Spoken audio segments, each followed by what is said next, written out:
πρώτες μέρες του Οκτωβρίου 1846, ο ήλιος της Ελλάδας φώτισε δύο πράγματα, το ένα αντίκριστο άλλο, τον Παρθενώνα και την Γκιλοτίνα. Είναι λόγια του Βίκτορ Ουγκό. Αναφέρεται στην καρατόμηση τριών αντρών στον Πειραιά. Παρατηρεί ότι μετά από 16 χρόνια δισταγμού και αποστροφής του λαού, η Γκιλοτίνα εγκαταστάθηκε στην Ελλάδα. Τέλη 19ου αιώνα, ο καθηγητής της Γαλλικής Σχολής Αθηνών, Γκαστόν ντε Σάμπ, διασώζει μια αριστουργηματική διοίκηση των τριών καταδίκων στον Πειραιά. Τα ονόματά τους, Βλαχοπαναγιώτης, Γκουρμπάς, Μιχαλέτος. Καταδικάστηκαν σε θάνατο γιατί χτύπησαν ένα καΐκι στην περιοχή του Πόρου, έσπαξαν το μούτσο και έπνιξαν τον καπετάνιο. Μετά λαιλάτισαν το φορτίο και γλεντούσαν στο Γαλατά όταν τους συνέλαβε η αστυνομία. Οδηγήθηκαν στις φυλακές της Αίγινας και από εκεί, όταν ήρθε ο χρόνος της εκτέλεσης, ένα πλοίο του πολεμικού ναυτικού, ο Ευρώπας, τους μετέφερε στον Πειραιά. Με αυτό το καράβι μεταφέρθηκαν οι κατάδικοι, ο Δήμιος και η Λεμιτόμος. Η εμφάνιση του Ευρώτα, περιγράφει ο Γκαστόν ντε Σάμπ, έγινε δεκτή από την αποβάθρα του Πειραιά από κόσμο που χειρονομούσε, ενώ αλυτάκια έτρεχαν πάνω κάτω στην παραλία φωνάζοντας «Έρχομαι, έρχομαι». Το γεγονός είχε μεταδοθεί σε παρισινές εφημερίδες. Το περίμεναν από καιρό.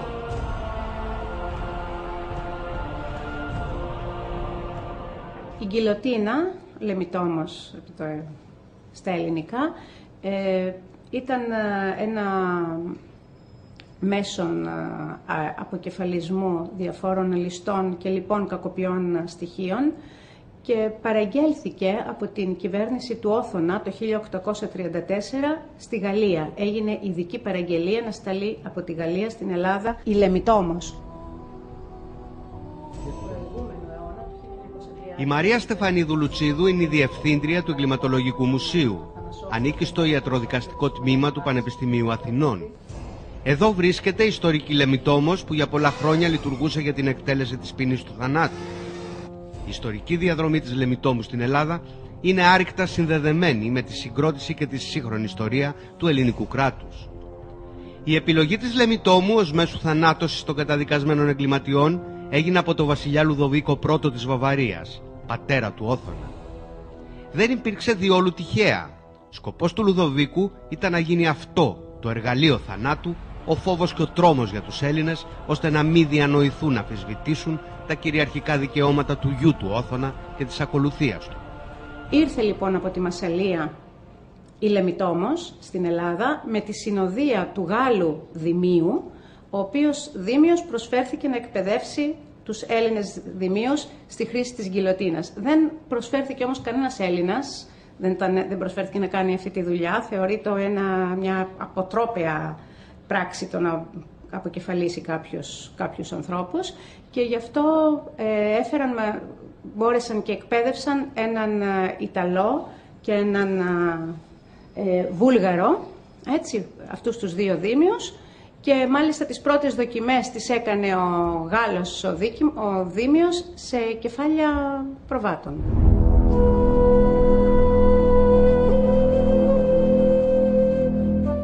Το Ναύπλιο είναι η πόλη που εγκαταστάθηκε η Λεμιτόμος. Ο Γάλλος Δήμιος εκπαιδευτής έφυγε όμως γρήγορα από εκεί, μη αντέχοντας το μίσος με το οποίο τον αντιμετώπιζαν οι ναυπλιώτες. Το θλιβερό καθήκον του εκτελεστή ανέλαβαν ντόπιοι. Οι δήμοι κατά κανόνα ήταν βαρυπινίτες καταδικασμένοι σε θάνατο, που τα δικαστήρια είχαν μετατρέψει την ποινή σε ισόβια κάθριξη. Ο κόσμος του ναυπλίου δεν τους ήθελε ανάμεσά τους και είχαν ως κατοικία το Μπούρτσι. Εκεί οι έγκλειστοι έβγαιναν με τη συνοδεία χωροφυλάκων μόνο όταν επρόκειτο να καρατομηθεί ένας κατάδικος. Η Λεμιτόμος κάθε φορά που χρειαζόταν στηνόταν στο περίφημο αλωνάκι του Παλαμιδίου κοντά στην εκκλησία του Αγίου Ανδρέα. Εκεί οι μελοθάνατοι παρακολουθούσαν για τελευταία φορά τη Θεία Λειτουργία. Τελευταία εκτέλεση με την γκιλοτίνα, 26 άτομα που τους κόψαν το κεφάλι, γίνεται εδώ στο Ναύπλιο, αν δεν απατώ, με τον Αμυραδάκη, το Ντίμιο, στην οποία, επειδή ήταν δημόσια η εκτέλεση, είχε πάει και ο συγχωρεμένος ο πατέρας μου και παρέστηκε και έγινε χαμός. Χαμός. Ο συμβολεογράφος Γιώργος Τόμπρας ήταν από τους πρώτους που συνειδητοποίησαν ότι η ιστορική γκιλοτίνα που υπάρχει στο Εγκληματολογικό Μουσείο ήταν αυτή, η ίδια του Ναυπλίου. Έχει μελετήσει μέσα από τις αφηγήσεις του Ανδρέα Καρκαβίτσα την κατάσταση που επικρατούσε. Δεν ήξερα εγώ ότι την γιλοτίνα αυτή την είχε φέρει ο Όθωνας από τη Μασσαλία, η οποία λειτουργούσε απάνω στο Παλαμίδι, σε μια περιοχή που λέγεται Αλωνάκη.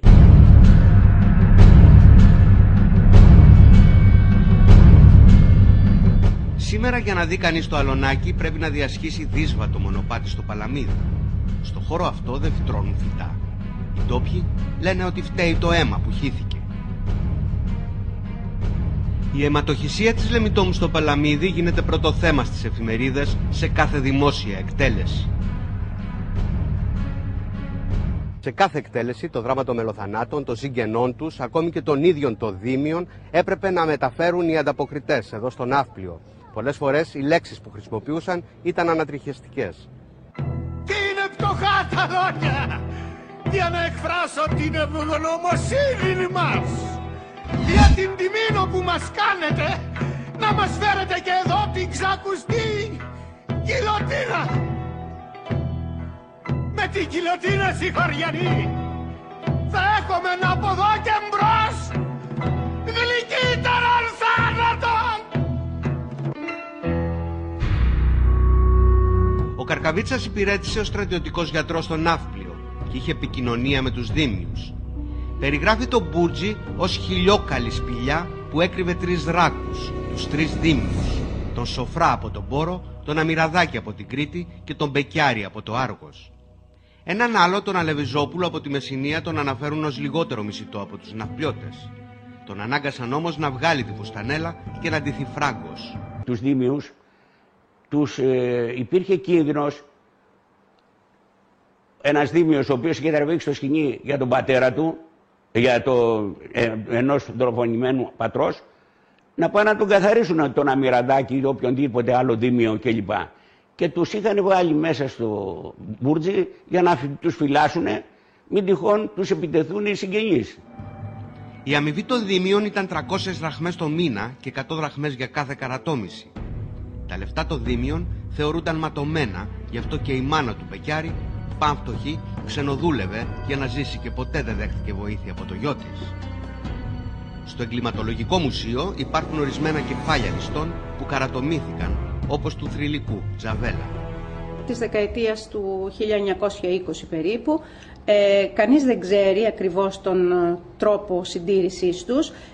Όλοι όμως έχουμε αποφανθεί ότι αυτοί που έκαναν τη συντήρηση έκαναν μια εξαιρετική δουλειά. Προφανώς πρέπει να είχαν βάλει τις κεφαλές των ληστών μέσα σε φορμόλι για κάποιο χρονικό διάστημα.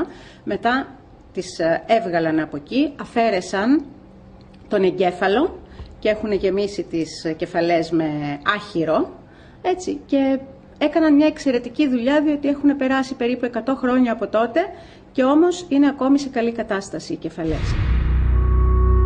Σήμερα ο δήμαρχος του Ναυπλίου, Δημήτρης Κοστούρος, θεωρεί ότι η θέση της γιλοτίνας είναι στο Ναύπλιο. Θα μπορούσε να αξιοποιηθεί και να ενδυναμώσει το θεματικό τουρισμό της πόλης του. Στη σύγχρονη εποχή που ψάχνουμε να αυξήσουμε κάποιους δείκτες επισκεψιμότητας τουριστικής, θα έπρεπε να το εξετάσουμε πολύ σοβαρότερα από ό,τι το έχουμε εξετάσει τα προηγούμενα χρόνια. Η γιλοτίνα ήρθε στο Ναύπλιο για το δυσάρεστο θέμα των εκτελέσεων διαφόρων παρανόμων, αν θυμάμαι καλά, το 1830. Τότε που το νεότερο ελληνικό κράτος ήταν στα Σπάργανα ακόμα. Και τελείωσε την παρουσία της εδώ το 1930 και μεταφέρθηκε στο Εγκληματολογικό Μουσείο στην Αθήνα. Είναι σίγουρο ότι επειδή το Εγκληματολογικό Μουσείο δεν είναι και κάποιο ιδιαίτερα γνωστό μουσείο στο ευρύτερο κοινό, είναι σίγουρο ότι εδώ θα αποτελούσε έναν πόλο έλξης και σίγουρα θα ήταν κάτι ακόμα, κάτι θα πρόσθεται στην αύξηση της επισκεψιμότητας των 2 σημείων με τα οποία έχει συνδέσει την παρουσία της στη χώρα μας. Υπάρχει και φωτογραφικό υλικό, οι εκτελέσεις ήταν δημόσιες και από εκεί πέρα υπάρχουν πάρα πολλά άρθρα από εφημερίδες της εποχής.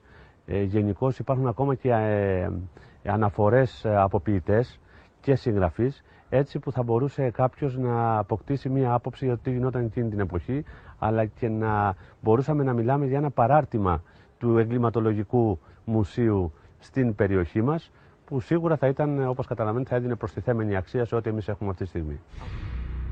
Πού θα μπορούσε να προσκρούσει το αίτημα του Δήμου Ναυπλίου? Αυτή τη στιγμή νομίζω ότι θα έπρεπε να είναι προς το Υπουργείο Πολιτισμού. Αλλά το μοναδικό που θα μπορούσε να προσκρούσει είναι μόνο σε κλειστά μυαλά. Οποιοδήποτε ανοιχτό μυαλό αυτή τη στιγμή θα καταλάβαινε ότι αν η γκιλοτίνα μεταφερόταν στο Ναύπλιο, είτε στο Μπούρτζι είτε στο Παλαμίδι, έπειτα από μια μελέτη σχετική που θα μπορούσε να υπάρχει ένας περιβάλλον χώρος ανάλογος, θα πρόσθεται πάρα πολλά σε εμάς και στο τουριστικό προϊόν που έχουμε εδώ, αλλά και στην πολιτισμική και ιστορική κληρονομιά της πόλης. Ο Γιώργος Τόμπρας προσπαθεί από καιρό να φέρει την γκιλοτίνα στο Ναύπλιο. Έχω απευθυνθεί εδώ στους διοικούντες, δημάρχους και δεξιά αριστερά και σε ανθρώπους που ασχολούνται με την πολιτική, να πάνε να πάρουν την γκιλοτίνα από το Αρχαιολογικό Μουσείο, το οποίο τώρα έχει μεταφερθεί στην Αθήνα στο Λαϊκό Νοσοκομείο και έχουν φτιάξει μουσείο, και να με αίτησή τους ή οτιδήποτε άλλο να μεταφερθεί αυτή η γκιλοτίνα στο Ναύπλιο, μια και το Ναύπλιο ασχολείται κυρίως, όλος ο κόσμος ασχολείται με τον τουρισμό. Είμαστε προάστιο των Αθηνών, έρχονται για τον τουρισμό. Και καλό είναι να τη φέρουν την γκιλοτίνα, να την τοποθετήσουν κάπου και να έχει μια εντύπωση ο κόσμος σχετικά με αυτά που λέμε. Αλλά μέχρι τώρα δεν έχει γίνει τίποτα. Από την πλευρά του Εγκληματολογικού Μουσείου δεν φάνηκαν να υπάρχουν μεγάλες αντιρρήσεις. Αλλά αυτό είναι θέμα της πολιτείας για να το αποφασίσει.